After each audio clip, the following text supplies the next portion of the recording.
Olá pessoal, espero que estejam todos bem. Na nossa aula de hoje nós começaremos a estudar as plantas, mais especificamente aí as principais características dos principais grupos de plantas.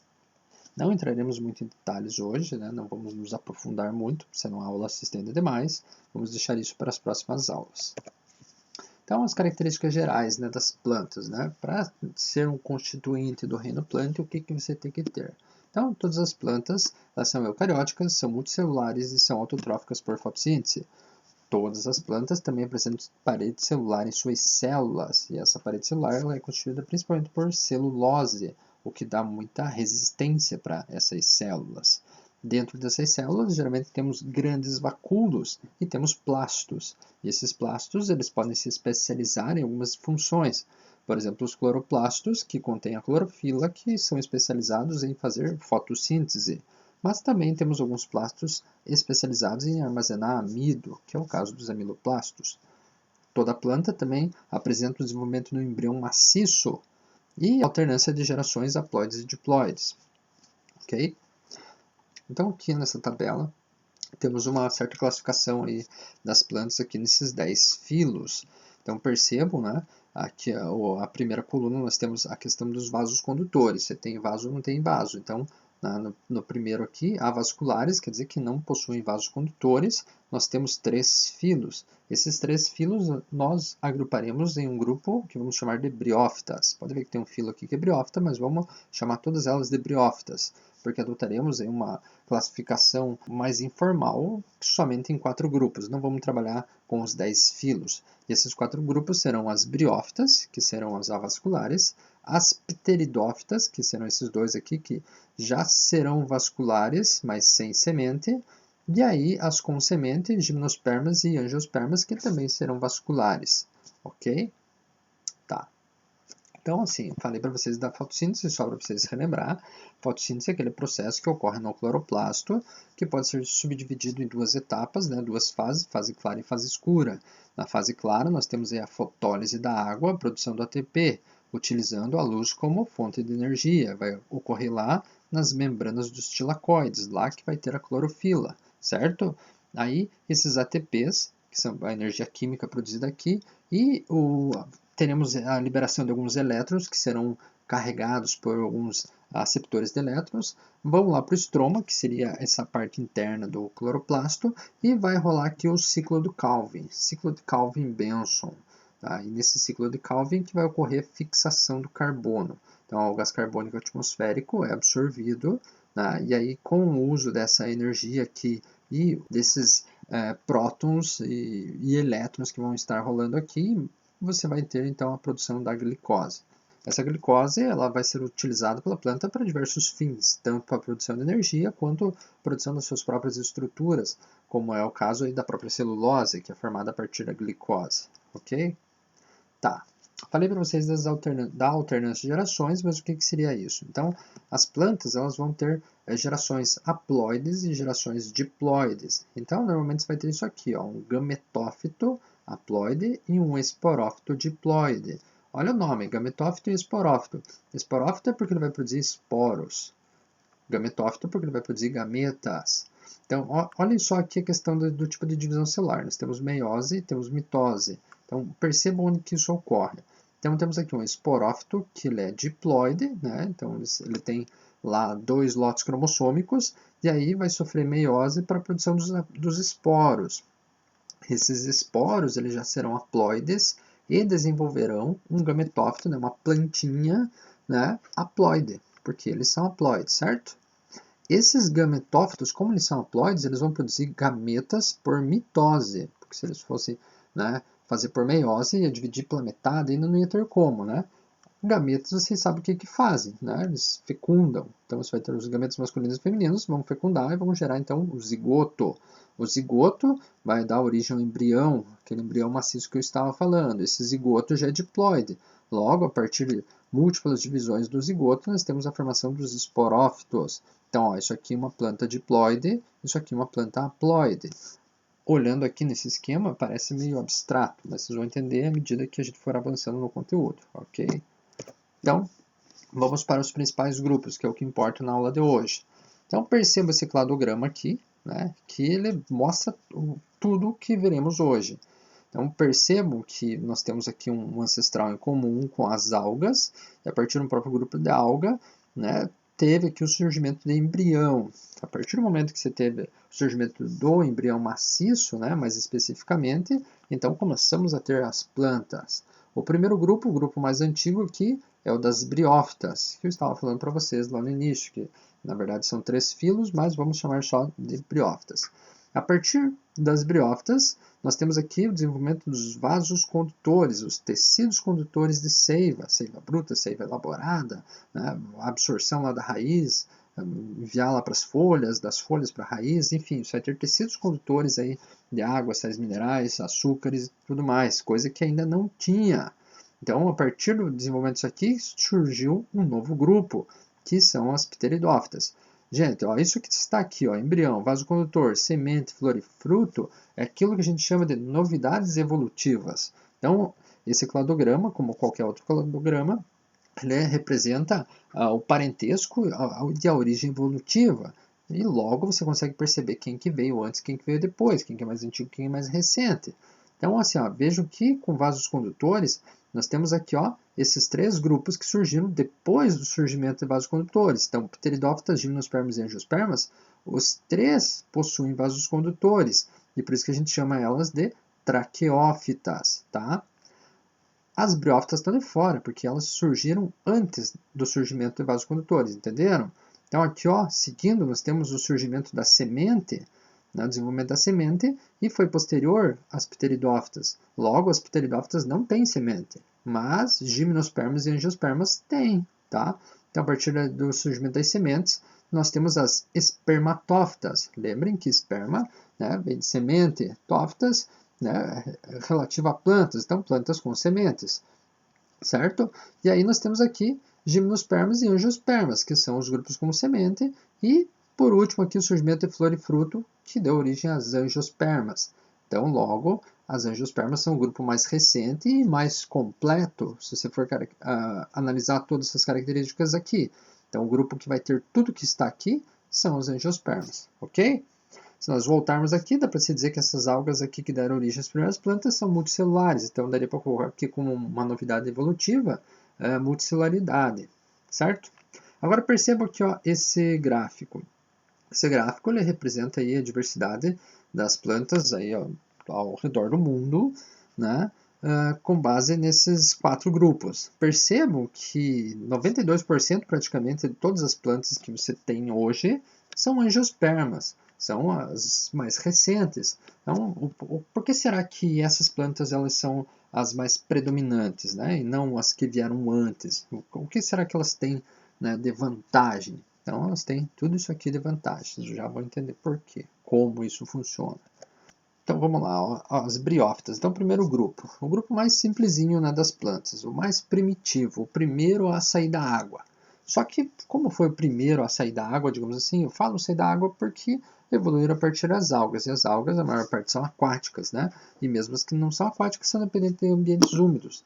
As briófitas também são dependentes de ambientes úmidos. E elas são pequenininhas, justamente porque elas não possuem ainda tecidos condutores. Então, elas não têm lá o xilema e floema para carregar, para transportar a água, sais minerais, os açúcares dentro do organismo dela. Então, ela tem que fazer uma absorção direta. Então, se ela crescer um pouquinho mais, a parte de cima já não vai receber água, porque se ela for querer levar água para lá, vai ter que ser célula a célula, e esse processo é muito demorado, né, e inviável. Então, assim, só para vocês terem ideia, isso aqui são os musgos. Todo mundo já viu musgo em algum lugar, em cima do muro, em cima de pedra, nas cachoeiras. Geralmente vai ser ambiente sombreado e ambiente úmido, tá? Porque a água que ele vai absorver vai ser aquela água que vai cair em cima dela, que vai ficar ali, né? Quanto mais água tiver ali respingandinho, melhor para ele. Por isso que você vai ver os musgos em grande quantidade nesses locais aí umedecidos. A estrutura corporal dele, né, a gente nem fala ainda em raiz, caule e folhas. Né? Nós chamamos de rizoides, cauloides e filóides, porque não é um caule, já que você não tem lá uma estrutura com vasos condutores. Não é uma raiz, já que não está absorvendo água e sais minerais. Né? Esse rizoide aqui vai ser só para fixação dele. Né? O cauloide é só para sustentação aqui dos filóides, aqui, que vão ser onde vai ter mais fotossíntese rolando. Outra coisa, né? Aqui, ó, percebam que já estamos vendo aqui o gametófito, né? Os gametófitos e os esporófitos, né? Então, olha só, vamos pegar esse aqui como base, aqui, que é uma briófita, né? Ó, essa parte verde aqui, que é a parte predominante, geralmente quando você vê um musgo, você vai ver lá essa partezinha verdinha, é o gametófito. Lembra? O gametófito ele é haploide, e ele produz gametas, e esses gametas, né, fecundam, e aí você vai ter a formação do esporófito. Nesse caso aqui, o esporófito ele cresce, ele se desenvolve em cima do gametófito feminino, então ele fica ali em cima da mãe dele. Tá? Então esse aqui dá para se dizer que é um outro organismo, e esse aqui é outro, então esse aqui é a mãe desse, ok? Tá? Mas além vocês vão entender isso aí. Então olha só, tá aí os musgos, né, pequenininhos, comparado aí às outras plantas, né, e nós temos aí os principais grupos, né, essas aqui seriam as hepáticas, aí nós temos os antóceros, que são esses aqui, mais compridinhos, né, e nós temos aí as briófitas propriamente dita, ó. Então essa partezinha de baixo aqui é o gametófito, e aqui nós temos o esporófito, que é diploide, e produz esporos. Esses esporos vão funcionar como se fossem sementinhas, porque vão se dispersar pelo ar e vão dar origem a novos gametófitos, mas não são sementes. Aí nós temos as pteridófitas. Nas pteridófitas, nós vimos lá no cladograma que já temos uma novidade evolutiva, que é a presença dos vasos condutores, o xilema e floema. Tá? Então, assim, você já vai conseguir crescer mais. A planta vai crescer mais. Você vai ter lá a planta lá dentro do seu caule, na sua raiz, lá na sua folha. Lá dentro você vai ter lá, não é exatamente um tubinho, como se fosse um canudinho. Você vai ter várias células alongadas, perfuradas, que vão ser aí os elementos de vaso, as células crivadas, que vão formar esses tecidos condutores. Então percebam que no miolinho, a parte mais interna, sempre vai ser o xilema. O xilema é o tecido que vai absorver da raiz e vai levar até as folhas. Então vai absorver a água e sais minerais e vai levar até as folhas. Lá nas folhas, né, nós temos aqui o mesófilo, vamos ter bastante células com bastante cloroplastos, vai ter bastante fotossíntese e vai ter produção de açúcares. Esses açúcares são encaminhados aí, principalmente na forma de sacarose, para o floema e redistribuído para a planta, inclusive voltando até a raiz.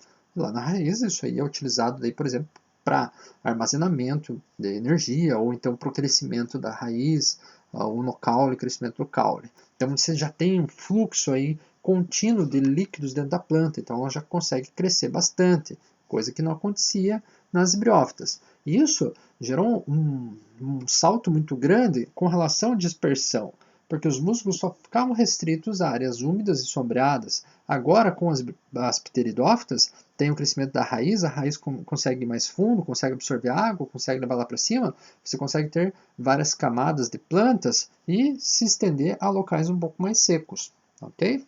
Então, olha aí alguns exemplos de pteridófitas, né? Temos aí a venca e a samambaia, que são bastante utilizados na ornamentação, né? O pessoal cultiva em jardins, né, dentro de casa e tudo, eu acho bonito. Aí temos os licopódios aqui, a cavalinha que normalmente não, mas eventualmente você vê por aí o pessoal fazendo chá, colocando no chimarrão, lá tem algumas propriedades medicinais. E os xaxins, então o xaxim aí você nunca vai ver uma semente de xaxim, porque essas plantas aqui elas ainda não são produtoras de semente. Mas você vai ver no verso das folhas, na parte de baixo das folhas, aqui tanto no xaxim quanto a venca, a samambaia, você vai ver essas estruturas aqui, ó. Essas estruturas aqui não são sementes, aqui são os soros, tá? Se eu pegar e fazer um corte dessa folha e olhar assim de ponta para ela, bem aqui, ó, bem aqui no meio eu vou ter isso aqui, ó, tá? Então, ó, isso aqui seriam os soros. Aqui dentro são produzidos os esporos. Então, cada uma dessas aqui que vocês estão vendo é, na verdade, o esporófito dessa planta, tá? Se eu voltar aqui um pouquinho, perceba que, ó, isso aqui seria o prótalo, ou então o gametófito, tá? Então, essa aqui seria a parte haploide, né, que é hermafrodita, inclusive. Então, ela vai produzir os gametas masculinos e femininos, e a partir da fecundação, você vai ter o desenvolvimento desse esporófito. Isso a gente vai ver nas próximas aulas, mas já para vocês irem se adiantando, né, nas briófitas ali, quando eu mostrei para vocês aqui essa briófita, ó, isso aqui que você está vendo, assim, predominantemente é o gametófito haploide, são os gametófitos dele. Aqui, se você pegar aqui qualquer um desses aqui, o que você já está vendo aqui são os esporófitos. Os gametófitos, então, são as fases que vão ser menos predominantes. Elas vão ter um ciclo rápido ali de desenvolvimento até o surgimento dos esporófitos. Já o esporófito, ele é uma predominância muito maior. E aí nós temos as gimnospermas, que é um grupo aí que a gente pode subdividir em 4 filos, começando pelas coníferas. Coníferas porque essas árvores elas apresentam uma estrutura de cone, principalmente no seu desenvolvimento mais juvenil. O nosso pinheiro do Paraná, que era araucária, né, depois ele fica mais achatado, mas podem ver um pinheirinho mais novo, ele é em cone. O pinus também, ele continua em cone, né, até durante o final aí da sua vida, a não ser que você coloque ele lá num reflorestamentão, lá tudo pertinho igual aqui, né, aí ele se obriga a crescer só para cima e vai estar lá só na copinha, mas mesmo na copa você vai ver lá que vai ter uma estrutura de cone.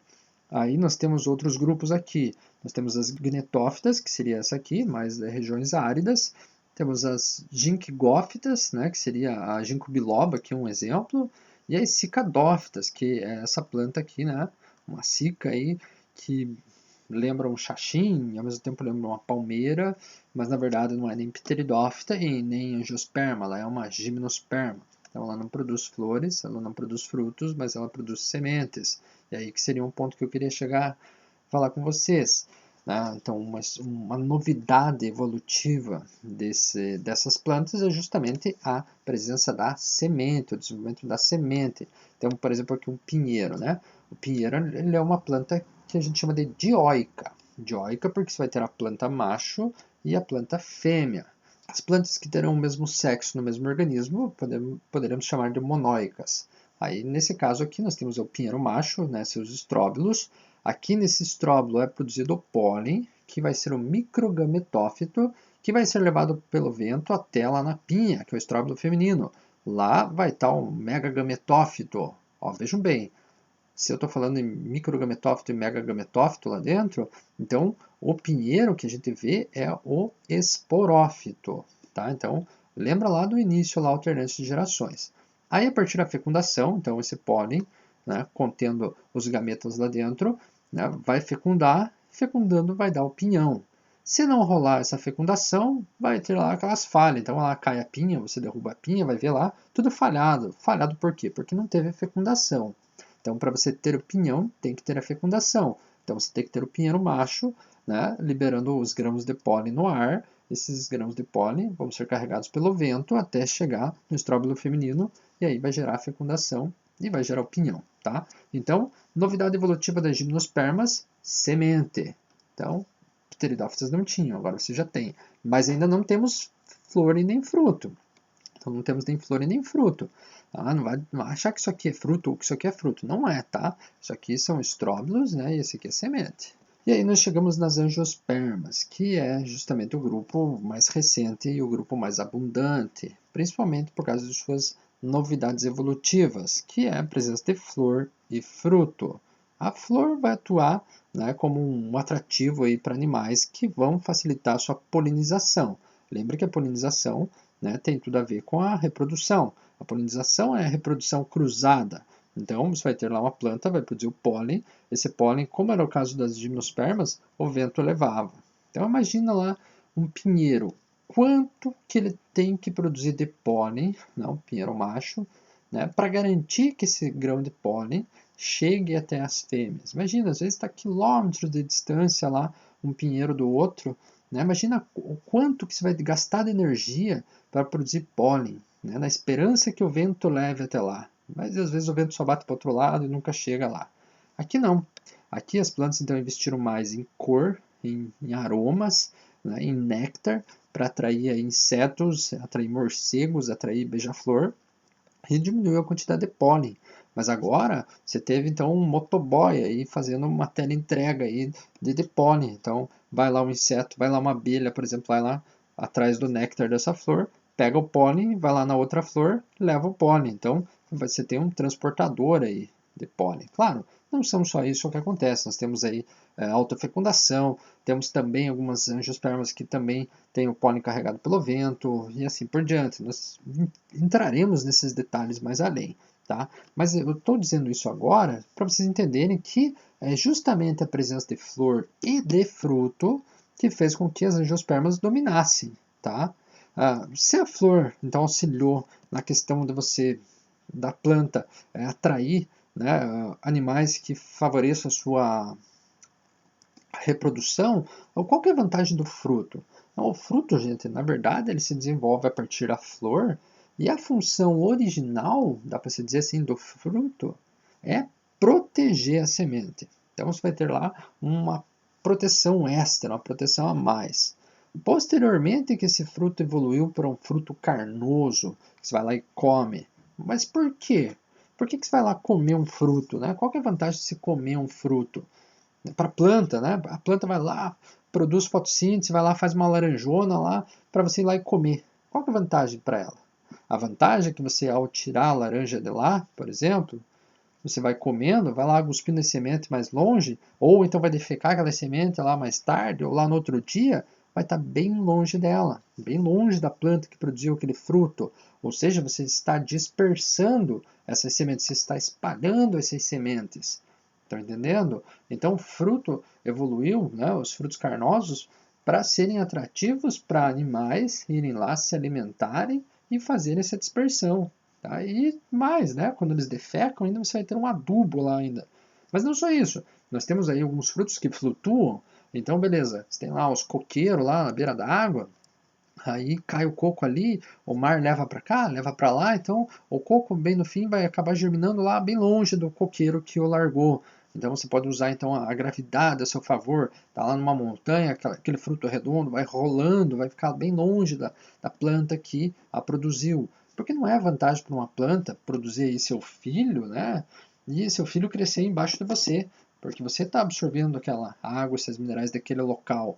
E aí você está lá, se é uma planta, está lá fazendo fotossíntese, está com uma copa gigantesca lá, uma árvore, faz sombra embaixo, teus filhos ali que forem se desenvolvendo embaixo não vão se desenvolver legal, não vão ter luz suficiente, não vão ter nutrientes suficientes. Então, quanto mais longe, melhor, tá? Então, em resumo, então, só para vocês, né, não esquecerem, nós temos aí então os 4 principais grupos de plantas: briófitas, pteridófitas, gimnospermas e angiospermas. Briófitas, os musgos; pteridófitas, samambaia, xaxim; gimnosperma, espinheiro, pinos; angiospermas, qualquer planta com flor e fruto. O que elas têm de novidade evolutiva? Então, as briófitas, novidade com relação às algas multicelulares, embrião; pteridófita, novidade com relação à briófita, vasocondutor. Tá? Então, todas as aqui têm vasos condutores, todas essas aqui são traqueófitas, exceto as briófitas. Por isso que briófita é pequenininha, porque ela não tem, né, vasos condutores. Aí essas aqui, vantagens sobre os outros dois: presença de semente, por isso que se dispersaram mais. Né? Você garantiu, né, a vida do teu filhinho lá dentro com um tecido nutritivo dentro, em volta. Então, lembre, a semente, a gente não viu isso ainda, mas já dando um spoiler, né? A semente ela é uma estrutura complexa, né? Ela contém um embrião e ela contém o tecido nutritivo e mais a casca. Então o embrião se desenvolve se alimentando daquele tecido nutritivo até ter condições de produzir seus próprios açúcares, né? Aí, por fim, nós temos as angiospermas, que têm como novidade evolutiva a flor e fruto. Espero que tenham entendido, né? Por hoje era só isso. Espero que fiquem bem, né, e que realizem as atividades, beleza? Tchau para vocês.